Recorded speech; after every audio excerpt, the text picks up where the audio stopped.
Hello and welcome to River of Hope. I'm Jim Lather. During the next half hour, we'll hear the story of Mathias Thorpe. He's a 3-year-old little boy diagnosed with leukemia. The purpose of River of Hope is to raise cancer awareness and to provide healing water retreats for cancer patients. River of Hope is funded by a combination of corporate sponsorship and your donations. In addition to funding this program, donations will also provide financial support for integrative medical therapies that will help other cancer patients during their treatment. For more information on how you can help fight this deadly disease or nominate someone you know with cancer to be a recipient of the River of Hope, simply log on to riverofhopefoundation.org. Remember as you watch, the River of Hope Foundation needs your financial support. Now here's the story of Mathias Thorpe.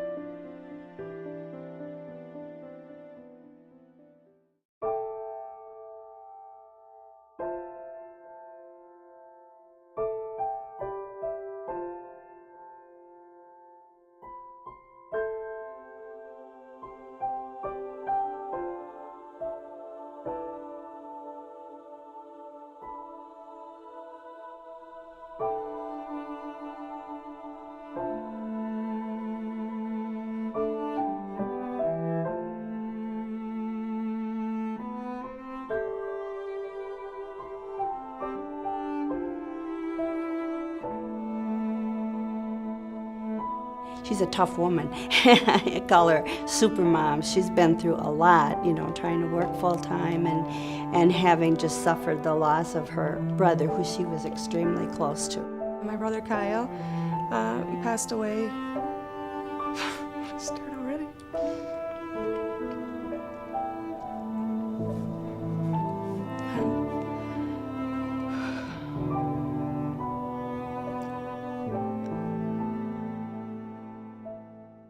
We lost our second son to cancer. 12 years earlier, he had been diagnosed with a mole that had gone into melanoma and had it removed and, thought he was good. When they first re-diagnosed him, he had like 11 tumors in his liver. At that point, it was stage 4, and so they said he had pretty much a year to live, give or take a few months, so. It was really hard for her, but she hung in there and she went to doctor's appointments with him and helped him get treatment, and she and he were very close, and so that loss was hard for her. Later on, when I see the pictures now with Mathias, I think, wow, this is crazy, from one to the other, but I guess they're both strong.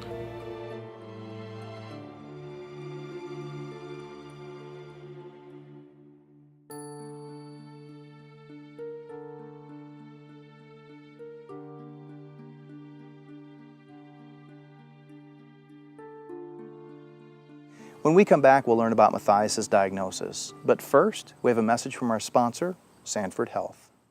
It was February that Mathias started getting fevers. Not really anything that jumped out that was like, oh my God, something's wrong, It was just kind of a lot of subtle things. You have to stand like this. Sit straight. That's why I fell.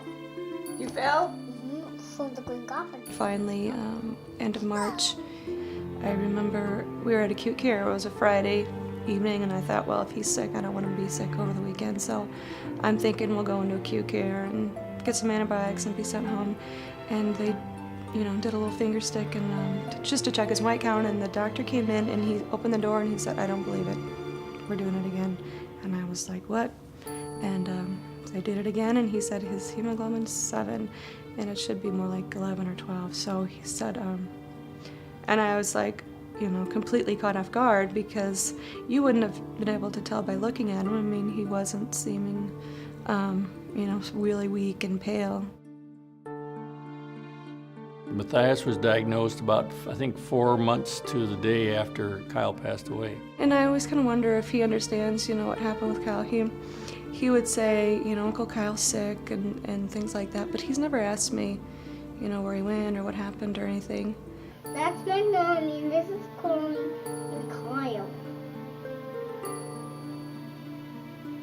The day he was diagnosed was kind of a tough day for all of us. Well, that was very scary, and especially having lost Kyle only 4 months earlier, it was kind of like, no, not again, you know.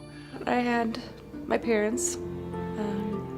They were a godsend, so there were a lot of times, you know, if I would be in the hospital for weeks at a time and wearing the same clothes, and, you know, so they would come by and give me relief. And, you know, there were days, well, months, there was a long period where Mathias couldn't go to daycare and I still needed to work, so they would step in and watch him for me. He's really close to his grandpa. You know, you ask him, who's your favorite guy?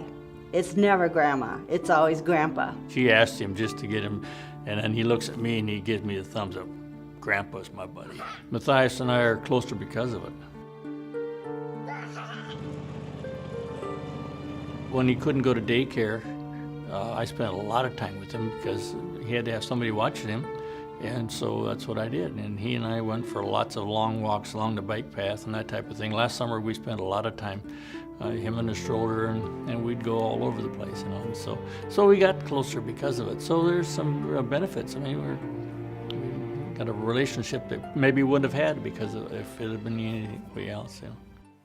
Ratatouille, ratatouille, ratatouille, ratatouille, ratatouille, ratatouille. Yeah. Ratatouille, ratatouille, ratatouille. When I would go to work, it was like I'd drop Mathias off and then I'd bawl on my way to work. And then I'd go to work and do whatever. And then I'd get off work and I'd bawl on my way to pick up Mathias. And then I'd be okay.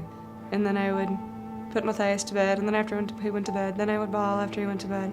So it was like I only had a few minutes every day where I was by myself. So I had my little psycho breakdown moments in the car. And it was not that long of a ride, so I pretty much had daily meltdowns to and from work. I don't know how therapeutic that was, but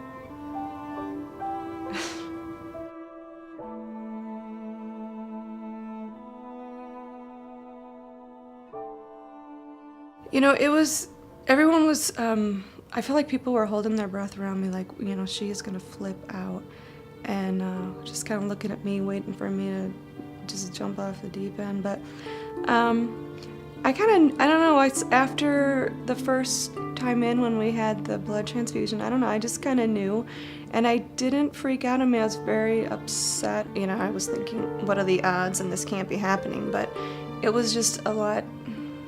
It probably sounds weird to say, but it was less heavy a load just because I knew there was, at least they gave me hope, you know, it was, you know, this, and then I was floored when they told me it was going to be longer than 3 years. It's 3 years from the time they start this interim maintenance, so I don't even look at the calendar. I should know what the exact date is when he's going to be done, but it's so far down the road that I try not to even think about it because it's so far away from now.